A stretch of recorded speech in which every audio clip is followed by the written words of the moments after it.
Mary had lived alone for many years in a small wooden cabin that stood quietly at the edge of a wide green valley. Her home was surrounded by tall pine trees, rolling hills, and the soft sound of a river that ran nearby. From her window she could see miles of open land stretching out toward the horizon. It was peaceful, calm, and lonely all at once. She had not always been alone. Once, many years ago, Mary had lived here with her husband, Tom. He was a kind man with big hands and a gentle smile. Together they had built this cabin with their own hands. He would chop wood while she cooked by the fire. Every morning they drank coffee on the porch, watching the sunrise paint the valley gold. But one winter Tom fell sick. It was sudden and cruel. Before spring arrived, she buried him under the large oak tree near the back field. After that day the house became silent. People from the nearby town used to visit at first. They brought food, checked on her, and tried to talk. But Mary didn't want to talk. She didn't want to hear anyone say how sorry they were. The words didn't change anything. Slowly the visits stopped. Seasons passed and she grew used to her quiet life. She made her own garden behind the cabin, planted vegetables and herbs. Every morning she fed the birds that gathered near her porch. A few stray cats had made her home their resting place, and sometimes she left milk out for them. At night she would sit by the fireplace, knitting blankets or reading old books that Tom once loved. She found comfort in routine even if her heart still ached. The valley was calm that evening. The sun had disappeared behind thick gray clouds and a cold wind blew through the trees. Mary could feel it coming, a storm. She went out to close the chicken coop and collect firewood before the rain started. The first drops fell as she reached the porch. By the time she stepped inside, thunder rolled across the hills. She added more wood to the fire and sat near it, listening to the storm's roar. Rain hit the windows like small stones. She thought of how much Tom had loved the rain, how he used to sit on this same chair and say, "Nothing cleans the world better than a good storm." Her lips curved in a faint smile at the memory. Then she heard it, a faint sound outside, almost lost in the noise of the rain. At first she thought it was the wind, but then it came again. A heavy thud, then another, and a deep voice shouting something she couldn't understand through the storm. Mary's heart jumped. It had been years since anyone came to her door, especially in weather like this. She took her lantern and went to the window. In the dark, through the rain, she saw a shadow moving near the fence.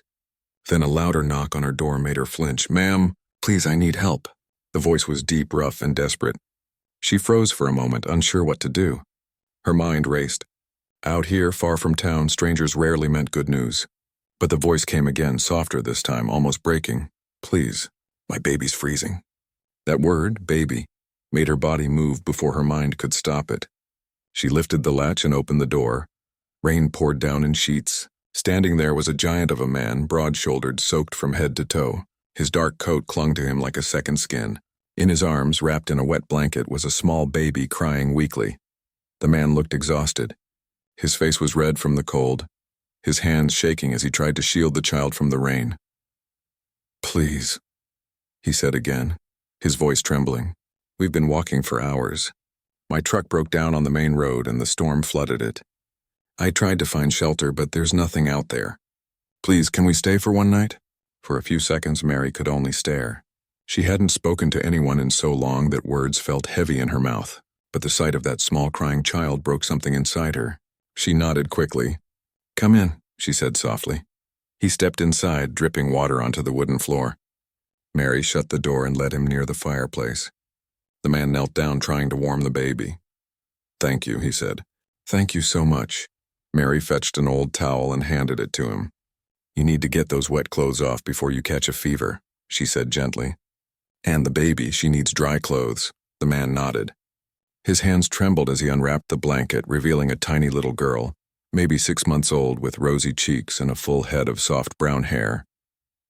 Her lips were trembling, her small hands balled into fists as she whimpered. Mary's heart softened instantly. She hurried to the chest near her bed and pulled out an old wool blanket she had knitted years ago. "Here, use this," she said, wrapping it around the baby. "The fire will warm her soon." The man smiled weakly, relief filling his tired eyes. "You're an angel, ma'am." "Just Mary," she replied. "And you?" "Luke," he said. "Luke Carson. I own a small ranch past the county line. Or used to, anyway." She poured him a cup of hot tea and brought him a bowl of soup from the pot on the stove. He thanked her and ate slowly, clearly hungry but too tired to rush. She watched as he fed the baby small spoonfuls of warm milk she had prepared. "Her name's Emma," he said softly, smiling down at his daughter. "She hasn't stopped crying since the storm started." "I was afraid she'd get sick," Mary nodded. "You did the right thing coming here. The valley gets dangerous in weather like this." He looked around her cozy cabin, the shelves lined with old books, the walls decorated with Tom's hand-carved wooden frames. "You live here alone?" he asked. "Yes," she said, stirring the fire. "For a long time now." Luke nodded, understanding in his eyes. "My wife passed away last winter. Emma was just a few weeks old. Since then, it's just been the two of us. I sold most of the cattle and tried to move closer to my sister, but my truck gave up halfway. Then the storm hit." Mary listened quietly. His story touched her heart in a way she hadn't expected. She saw the pain in his face, the same kind of pain she had lived with for years.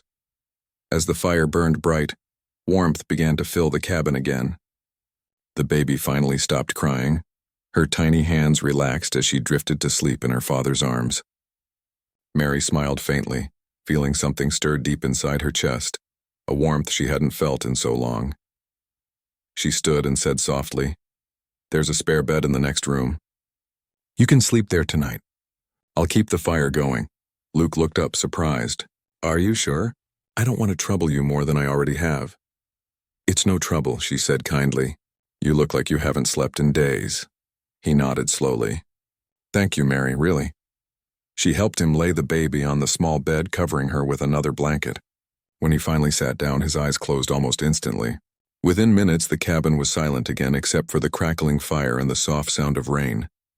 Mary sat near the fire, her hands resting on her lap. She glanced toward the room where Luke and his baby slept. Something about their presence filled her heart with a strange peace. For years she had avoided people, afraid of remembering what she lost. But now, with a man and his small child asleep under her roof, the silence didn't feel empty. It felt alive. Outside, the wind howled and the trees swayed, but inside, the warmth stayed steady. She made herself a cup of tea and sat by the window watching the storm. Her reflection stared back, older, yes, but not as alone as before. Hours passed. When she finally went to bed, she found herself listening for the baby's soft breathing from the next room. She smiled faintly in the dark. The cabin that had felt like a tomb for so long now felt like a home again. The next morning, sunlight slipped through the curtains. The rain had stopped and the air smelled fresh and clean. Mary woke early, as she always did, and went to check on her guests. The baby was awake, lying on her back and staring at the ceiling with curious eyes. Luke was already up, standing by the window, his coat half dry by the fire. "Morning," he said quietly. "I didn't mean to sleep so long." "You needed it," Mary replied. "Breakfast will be ready soon." He offered to help, but she waved him off. "You're my guest. Sit and rest." As she cooked eggs and bread, the baby let out a small laugh, a soft, sweet sound that made Mary pause. It had been years since laughter filled her home. She turned and saw Luke smiling at his daughter, holding her tiny hands and talking to her softly. It was such a simple scene, yet it brought tears to Mary's eyes. They ate together, talking a little more now. Luke told her about his ranch, about how he grew up working the land. He spoke about his late wife, the struggle of raising a child alone, and how he sometimes wondered if he was doing anything right. Mary listened, her heart heavy but warm. She shared a little about Tom, about the days they built this cabin, about the long winters alone. They spoke like two people who had been walking separate lonely roads and had somehow met in the middle. When breakfast was done, Luke stood to leave. "I'll get out of your hair, Mary. The truck's still on the road, but I can walk there and fix it." She frowned. "The road's muddy. You'll sink before you reach it. Wait until it dries." He looked out the window, then nodded slowly. "Maybe you're right. I could chop some wood or fix your fence in the meantime to repay your kindness." Mary almost said no, but then stopped. For years she had done everything alone. Maybe letting someone help wouldn't be so bad. "All right," she said softly. "You can stay until the road clears." He smiled, the first real smile she had seen from him. "Thank you, Mary." That day while Luke worked outside, Mary held the baby near the fire, humming softly. Emma's laughter echoed through the small cabin, and Mary found herself smiling more than she had in years. She didn't know what the coming days debuted. The morning sun rose slowly over the valley, turning the wet grass into a field of tiny, sparkling drops. The storm had finally passed, and the sound of birds returned after days of silence. The world outside looked washed clean, new again, but the ground was still soft and muddy. Luke stood on the porch, staring at the road that led out of the valley. His truck was still stuck in the mud somewhere down that path. He sighed quietly, knowing it would take days before the ground was dry enough to move it. Behind him, the cabin door creaked open. Mary stepped out carrying 2 cups of hot coffee. "You're up early," she said, handing him one. "Old habit," Luke replied. Back on the ranch, mornings started before sunrise. He smiled faintly as he took a sip. "This coffee's good," Mary smiled too. "I've been making it the same way for years. Never thought I'd be making it for someone else again." He glanced at her, hearing the quiet sadness in her tone, but he didn't press. They both stood there for a moment, watching the valley shine under the morning light. For Mary, the silence didn't feel heavy anymore. For the first time in years, she didn't mind sharing her quiet morning. After breakfast, Luke went outside to check on his truck. It was worse than he thought. The front wheels were buried deep, and the road had turned to soft clay. He tried digging around it, but his boots sank with every step. It would take days, maybe more, for it to dry enough to move. When he returned to the cabin, Mary was sweeping the floor while Emma lay in a basket near the fire, cooing happily. "No luck?" Mary asked. Luke shook his head. "Not for a while. Looks like we're stuck here." Mary hesitated, then said softly, "You can stay until the road clears. There's plenty of space." He looked at her gratefully. "I can't just sit around doing nothing, though. Let me work to earn our stay. Your fence looks like it could use fixing, and that woodpile's running low. I can help." She wanted to say no, to tell him rest was enough, but something inside her told her to let him. "All right," she said, "but don't push yourself too hard." From that day on, Luke worked around the cabin like it was his own home. He repaired the old wooden fence, chopped firewood, and cleared fallen branches from the storm. Mary watched from the porch, holding Emma in her arms. She hadn't realized how quiet her life had become until she started hearing the sounds of work again. The rhythmic thud of an axe, the crunch of boots on wet soil, and the faint laughter of a man talking to a baby between tasks. Every evening they ate together by the fire. Luke would share stories from his ranching days, about the cattle that escaped into the hills, the horse that used to follow him everywhere, and the nights when he'd sit under the stars and think about the life he lost. Mary listened quietly, sometimes laughing, sometimes simply nodding. One night as he spoke, she said softly, "You must have loved your wife very much." He paused, his gaze lowering to the flickering firelight. "I did," he said after a moment. "She was my world. When she passed, I didn't think I could do it, raising Emma alone. There were days I thought about giving up, but every time I looked at her little face, I kept going." He smiled faintly, eyes distant. "I guess I didn't realize how tired I'd become until I ended up here." Mary felt something tighten in her chest.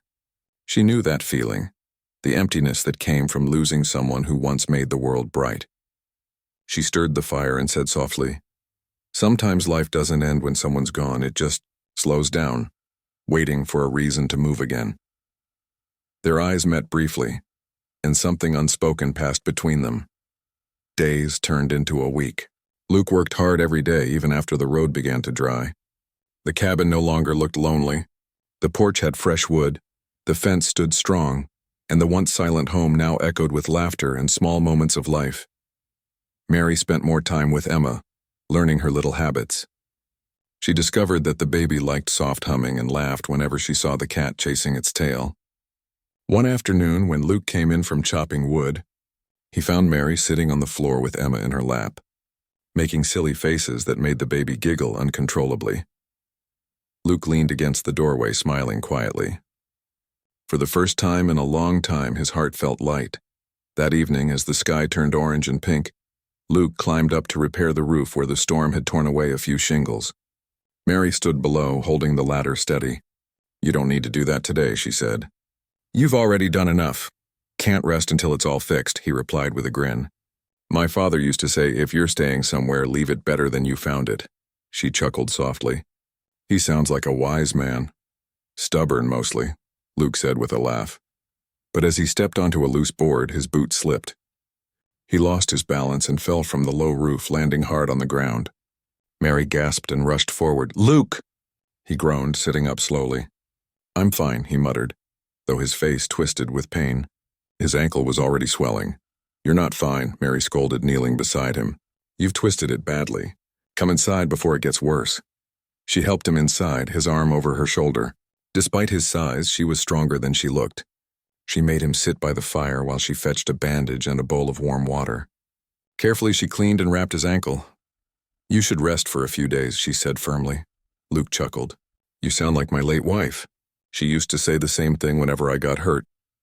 Mary's hands paused for a moment, then she smiled softly. "Then she was a good woman." "She was," he said quietly. "And you remind me of her sometimes." That simple sentence made her chest feel warm, and she turned away to hide her face. For the next few days, Luke stayed inside, unable to do much. Mary looked after him and the baby, bringing food, tea, and stories. They talked more during those days, about small things, old memories, and dreams they thought they'd never have again. One evening, when the baby was asleep, Luke said, "You've lived here alone for so long. Mary, don't you ever get tired of it?" She stared at the fire for a long moment before answering. "I used to think I liked being alone. It was easier than remembering what I'd lost. But since you and Emma came, I don't know. The house feels different now, warmer." Luke smiled faintly. "You gave us a home when we had nowhere to go. I won't forget that." The next morning, the sun was bright and the road was finally dry. Luke's truck stood in the distance, free from the mud. He tested the engine and it started on the first try. The sound made his heart sink a little. It meant it was time to leave. He packed slowly, checking the baby's bag twice, his movements heavy. Mary stood near the porch, watching silently. When he finished, he turned toward her. "I can't thank you enough," he said. "You saved us." She shook her head. "You saved yourself, Luke. You just needed a place to rest." He hesitated, glancing at the cabin, the fence he fixed, the roof he mended, the small garden that now had fresh soil. "You know," he said quietly, "this place feels like home." Mary's throat tightened. She wanted to tell him to stay, to say the house wouldn't be the same without the sound of the baby's laughter. But the words stayed trapped in her chest. He stepped closer, holding Emma in his arms. "Mary," he said softly, "Emma won't stop smiling at you. She's going to miss you." Mary reached out and gently touched the baby's cheek. "I'll miss her too," she whispered. Luke looked down at the baby and then back at her. "Maybe we'll come back, if that's all right." Mary tried to smile, but tears filled her eyes. "You'll always have a place here." He nodded, his voice low. "Goodbye, Mary." She stood on the porch as the truck drove away, watching until it disappeared down the road. The silence returned, but it wasn't the same silence as before. This one carried warmth instead of emptiness. That night, she set 2 extra plates on the table out of habit. She smiled at her own foolishness, but didn't take them away. Instead, she sat quietly by the fire, listening to the night. Days passed. The cabin felt empty again, but the memories stayed. Emma's laughter, Luke's stories, the sound of his hammer against the fence. Mary found herself walking to the road sometimes just to look down the valley, hoping to see a truck coming up the hill. Then, one bright afternoon a week later, she heard it, the sound of hooves approaching. Her heart raced. She stepped out onto the porch, her hands trembling slightly. Coming up the path was Luke, sitting tall on his horse with Emma strapped to his chest. He waved when he saw her. "Thought you might need help with the garden," he called out with a grin. Mary's eyes filled with tears as she smiled. "You came back." Luke dismounted, carrying Emma toward her. "I told you," he said gently. "This place feels like home." As he handed the baby to her, the child laughed, reaching out for Mary's hair. The sound filled the air like sunlight. Mary looked around her small cabin, the same home that once felt too quiet, too empty. Now it was alive again, filled with laughter, warmth, and something deeper than words. The valley wind blew softly through the trees. For the first time in years, Mary didn't feel alone. She had lost one family long ago, but life in its quiet way had given her another. And as the 3 of them stood there in the golden light of the afternoon, it was clear that neither of them had simply found shelter in that storm. They had found something much stronger. They had found home.